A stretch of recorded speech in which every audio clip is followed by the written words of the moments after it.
What's going on YouTube? It's Belthazor3457 and welcome to my Golden Shotgun video for my Golden Gun series for Call of Duty 4.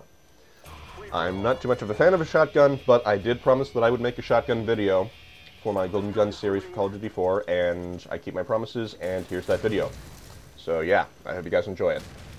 Anyway, I am using the Golden M1014 with a red dot sight, which is really, just for personal taste and flair, I guess. I never actually use it. And I'm using the Golden Desert Eagle, which I swap out for a couple other weapons a couple times in this video. And I am using Bomb Squad, Juggernaut, and Steady Aim. And I'm not much of a fan of Juggernaut either, but if you're using a shotgun, in my opinion, there really is no other perk that you can use in Call of Duty 4. Because you can't use double tap, because it's, well, a semi-automatic weapon, and you can't use stopping power either. And the reason I have this opinion is because, well, stopping power doesn't increase the effective range of the shotgun. That's what steady aim does. And with a shotgun, either you're going to kill someone in 1 or 2 hits with it, or you're not going to damage them at all, because they're out of range. And that's just the way the shotgun works. And stopping power does not provide enough of a benefit to actually change this. You're either going to kill your target in 1 or 2 hits with stopping power, or you're going to kill your target in 1 or 2 hits without stopping power. And that essentially makes stopping power worthless. So it's either you play with Juggernaut, or you don't play with a perk at all, if you're using a shotgun. And, I guess that may be partially my personal opinion, but yeah, that's my opinion on the topic. Anyway, you may also notice at this point, I'm not playing Hardcore Team Deathmatch. This is a free-for-all game. And in addition to it being a free-for-all game, it's also not hardcore. And the reason for this is, I joined the normal server that I go to for Hardcore Team Deathmatch, and it was empty. And here I make an epic fail. I shouldn't have taken that guy on at long range with a pistol. I'll elaborate on that topic later in the video. Anyway,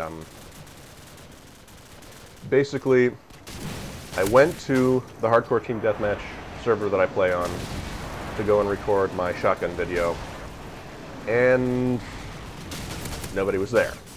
So the next server that I found was a normal mode free-for-all server, and I figured, that'll do. So here I am, making my Golden Shotgun video in a free-for-all on normal mode. And watch what I do here. I knew that this guy was priming a grenade, so I threw a grenade myself, and I killed him. And his martyrdom killed me, but that was still a 2 kills for 1 death deal. And that's a pretty good bargain when you're playing a free-for-all. Because most people have lower kill-to-death ratios in free-for-all than that. So yeah, it was a good deal. Anyway, next point of interest. Someone asked me... I'll cover my tactics that I use in a little bit, but first things first. Somebody asked me a question, and I should answer it before I forget.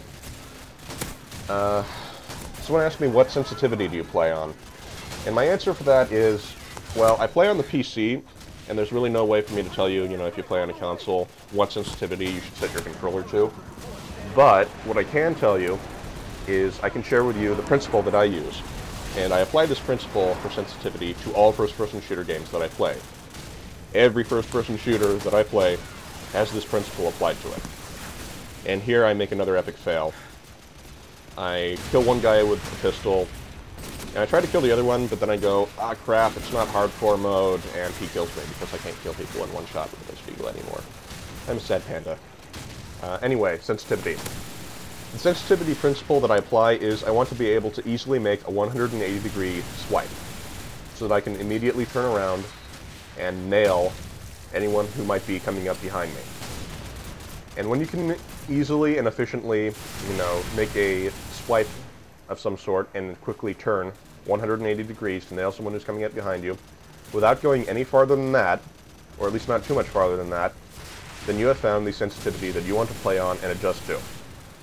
And I think you should always play with this sensitivity. And the reason for that is because you don't need any more sensitivity than that. If you increase your sensitivity at all past 180 degrees, it's a redundancy and it's harder to control. Because if you need to turn more than 180 degrees, you'll just turn the other direction. And you'll get there quicker. So yeah.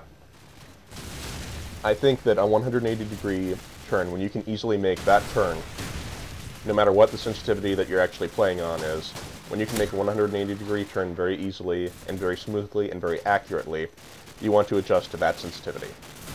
So I hope you can apply this principle to whatever game you're playing, even if it's not Call of Duty 4 or whether you're on a console or not. You know.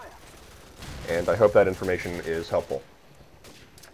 That's the optimum sensitivity, in my opinion. So yeah, you know, you can turn, you know, any direction. You get a 360-degree coverage because you can turn either way. It's, you know, not too difficult to control. That's the perfect sensitivity, in my opinion. Anyway, on to the tactics that I employ in this video.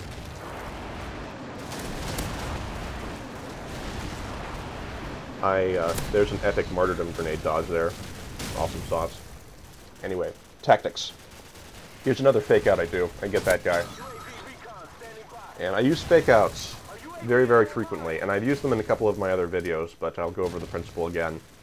The fake out is when you have someone coming towards you who's probably sprinting, and you make a turn and make it look like you didn't see him, so that he continues to sprint and follows you, and you turn around and nail him with whatever gun you've got. And that's the fake out tactic that I use. And weapon-related tactics. A tactic that I use in this video is I'm using a shotgun specifically. You know, it's the Golden Gun series, Golden Shotgun. You know, I pretty much have to use shotgun for the shotgun video. So the tactics that I employ are, you know, shotgun-related. And what I do is, there's another fake out that I did. That guy who gave me the 10-kill streak. If you looked really closely, you saw that I saw him before he showed up, and I made a turn and then turned back. So that's another fake out example. Anyway, what I do is, this is, you know, a free-for-all on crossfire. And my tactics are very different for normal mode and for which weapon I'm using and stuff like that. And I think it's important to have different tactics depending on which weapon you're using. I think that's very important. And what I do is I normally go from building to building. I actually shouldn't be in this area that I'm in right now because it's a little way too open for a shotgun user's taste. So I'm about to head off to friendlier confines. And if you're using a shotgun, you want to be in as close quarters of an area as possible. When you're in close quarters, you have the advantage using a shotgun. I have an epic fail, but I get this guy after 3 shots. 1 bullet left, 16 kill streak. And then I died to the martyrdom grenade after using all of my ammunition. 16 kill streak. That's awesome. Anyway, I go from building to building, and I don't cross through the center of the map at all during this game. And the reason for that is because, well, I'm using a shotgun and it's too dangerous. The center of the map is a death trap, and you want to stay in whichever area. You know, you don't want to stay in one spot, ever, you know, for too long. But you do want to hang out generally in the areas that are friendlier for the weapon that you're using. And, you know, I just go from building to building and spend as little time in the open as possible. And this is a 2-part video, because the match was longer than 15 minutes, I couldn't lump it into one part. So stay tuned for part 2, it's coming soon.